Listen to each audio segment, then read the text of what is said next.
If you've ever wondered what's the formula for sustainable success, and if you wanted to analyze whether you will be successful or not, this video is for you. My name is Guru Pashupati, and I'm bringing you the knowledge from the Gita today, where Krishna has clearly explained what is the formula for success. And if you follow this formula, you will get successful in whatever you're doing and you'll be able to sustain it for generations. Okay.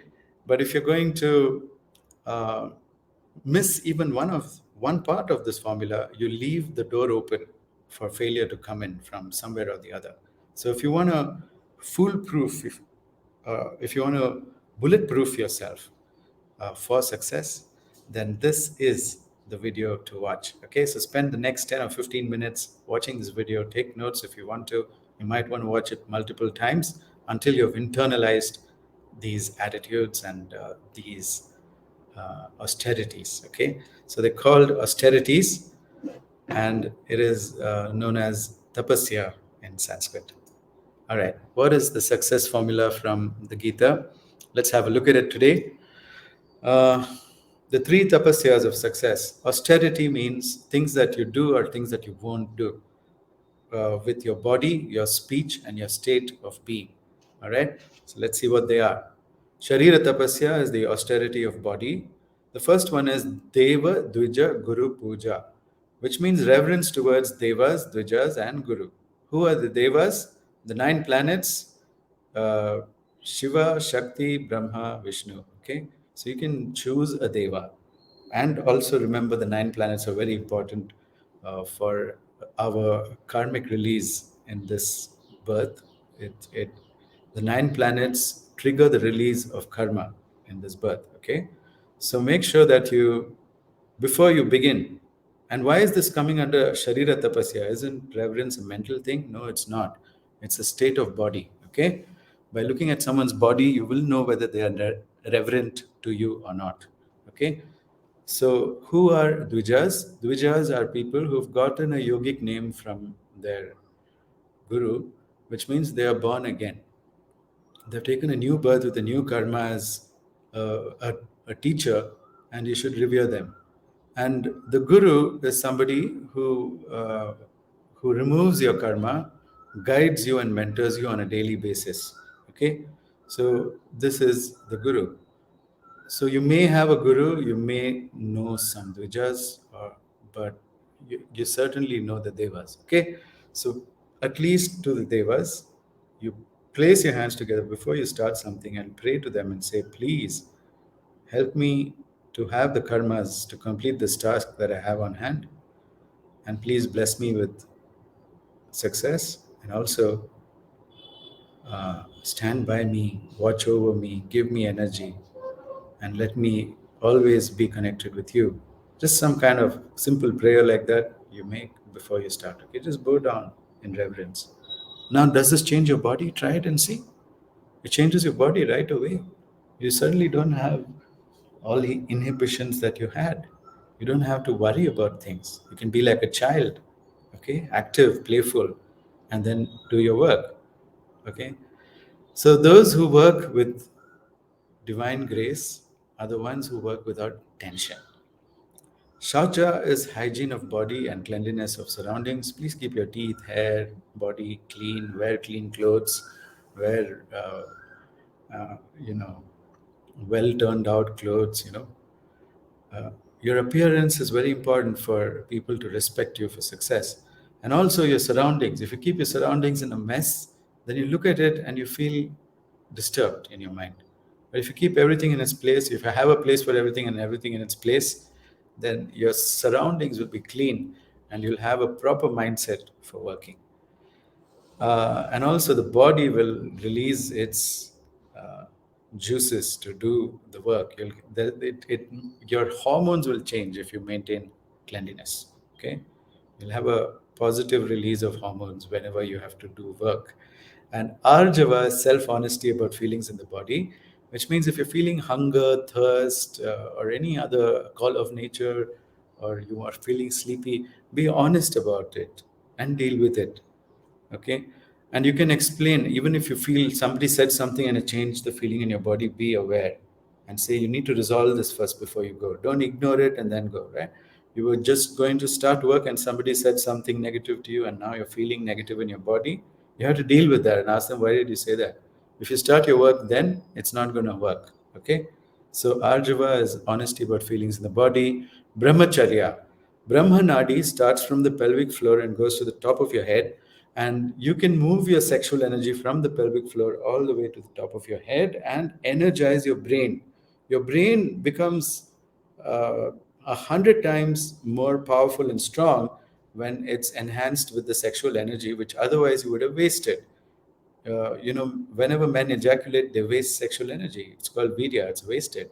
Virya goes up and it becomes tejas inside the brain, where you'll be able to use your brain in a very intelligent manner. Okay? But women lose this during the period. And if you haven't cultivated by orgasm, if you have an orgasm and then you take that energy up. Now, men, you can orgasm even without ejaculating. It's a myth that you have to ejaculate to orgasm, all right? So, what you can do is uh, whenever you masturbate or have sex, make sure that you stop before the ejaculation and just allow that electrical energy inside your body to move around. Okay? And as it moves around, you'll have a different kind of orgasm in your whole body. It's a whole body orgasm, not just restricted to the lower regions. And when you have this whole body orgasm, that's when you take the sexual energy up and place it here. And you do this over and over and over again. If you do this even for a few days, you'll see that you're just glowing with intelligence. Okay? And ahimsa is not torturing or pushing the body beyond its limits. Ahimsa means don't torture yourself by working when you you are tired. Don't tire yourself out by simply going on treks or exercising too much or any of that. Make sure that you're not torturing and pushing the body beyond its limits, and that's called ahimsa for the body. Now, these are body austerities. If you practice this, you've mastered one third of the tapasya for success. Okay. Now, the second tapasya is called Vangmaya tapasya, which means austerity of speech. Okay. First one, Anudvega Vachya. Do not use disturbing words to anyone. Don't trigger people, basically. Okay, don't say stuff that gets them triggered. And so be aware of people and be compassionate in your speech. Satya means verifiable and factual ideas. Don't talk about ideas that haven't been verified with others. Okay, if you know for sure about something, then you say yes. Otherwise, say I'm not sure about it. Okay, so always speak with verifiable and factual ideas, and then you stay connected to the real world. Otherwise, you'll get into fantasy about how your business is going to make millions and crores when you really don't even have a plan for it. Okay, people just keep counting money in their mind, so they're not based on verifiable and factual ideas, something like that. Okay, priya hita means agreeable but beneficial ideas. So think of a Venn diagram. One is agreeable, one is beneficial. You only talk about the center. If it's beneficial but not agreeable, don't talk about it. Okay, if it's agreeable but it doesn't benefit anyone, don't talk about it also. Okay, so talk about agreeable and mutually beneficial ideas only with people. If you practice this restraint in your speech, you'll see that everybody agrees with you. You won't have enemies. Okay, then swadhyaya bhyasa, preach only what you have practiced and understood fully. So don't talk about things that you haven't understood fully because you haven't practiced it. You're just talking about it. Okay? Don't do that. So if you avoid all those things and if you restrain your speech and you create your speech within these four boundaries of anudvega vachya, satya, priyahita, and swadhyaya abhyasa. If you do these four things, you've mastered two-thirds of the tapasya for success, and you're very close to success. Okay, now the third one is called manat tapasya, which means the state of being. We have to control the state of being in which we are. First of all, prasada. We have to learn to be serene. You can teach your brain to be serene. Whenever it's getting excited, say, I'm not going there. That's a boundary I won't cross. I will not lose my serenity. Second is Saumya, be gentle. Don't be aggressive. Don't be demanding. Don't be pushing people. Okay? Be gentle. And you will get results when you are gentle. People respond to you better when you are gentle inside. Also, gentle on yourself. Don't keep beating yourself. Don't say to yourself that things could have happened. The could haves and would haves are gas, because what is possible only can happen. And that is what has happened. But you start expecting impossible things from yourself, then you will stop being gentle to yourself. If you start expecting impossible things from other people, you'll stop being gentle to them. You'll become violent. Okay? So, manatapasya. Mauna, inner silence. Don't keep chattering to yourself. Think about something fully, clearly, and just once you've thought about it fully and clearly, then you don't have to think about it again. Once you understood something, you don't have to think about it again. If you didn't understand something, then you keep repeating it in your mind. Okay? So just take action so that you can silence your mind. Then, Atma Vinigraha, have clear boundaries of being, which means uh, you need to control yourself, restrain yourself from not getting into negative states of mind at all. Okay, this should not be something that you allow yourself to do. It should be beneath you to get into a negative state of mind. So when you have Atma Vinigraha, you do not allow yourself to be negative about anything or hopeless about anything. Yes. Bhava Samshuddhi. It means the correct emotion for the situation, appropriate emotion for the situation. Okay. So if a situation demands that you get angry, don't hesitate to get angry. You have to get angry because that's going to help that situation. If the situation demands that you not get angry, then don't get angry because it's not the right emotion for the situation. You might have to deal with compassion in some places. But to not know this is called samshaya. And to know this, you have to practice brahmacharya. If you practice brahmacharya, then you know what is the right emotion for each situation. If you don't practice it, you'll be all over the place, out of control. You'll be a hot mess. Okay? So today people are depressed and they're a hot mess because they're not practicing the three tapasyas. So now I'm going to tell you about three attitudes of success. Okay? Have strong faith, shraddha in your deva, your dvijas, and the guru. Have strong faith that they will help you. Okay? And also in yourself. Have strong faith in yourself. Then, paryatapta means discipline and strictness. Make sure that you remove all distractions and you get to work and you create a beautiful new uh, atmosphere for yourself. Okay? And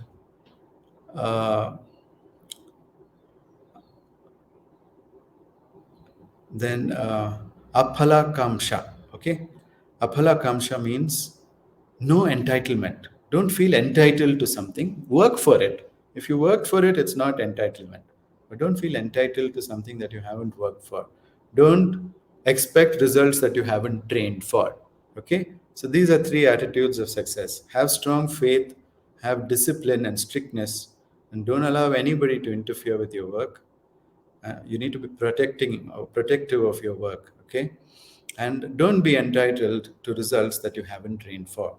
Now, here are five attitudes of failure. Okay, one is called dambha. Dambha means insincerity. Okay, so don't be insincere about what you want to do. Sincerely want to do it. If you don't care about it, don't talk about it, and don't tell people that you're going to do it. Okay. Next is prokta, which is pomp and show. To make a big fuss about how you're doing something on Instagram or Facebook before you even do it.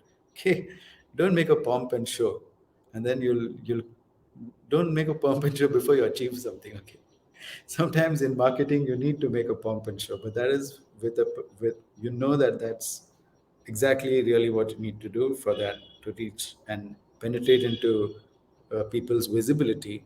You need pomp and show of a different kind, but without achieving something, don't indulge in pomp and show. All right. Mudhata, which means foolish understanding. Make sure that all your understandings are accurate and correct. Okay. Pida, feelings of hurt. And parasyodana, feelings of rejection. These are five attitudes of failure that you should completely avoid. All right.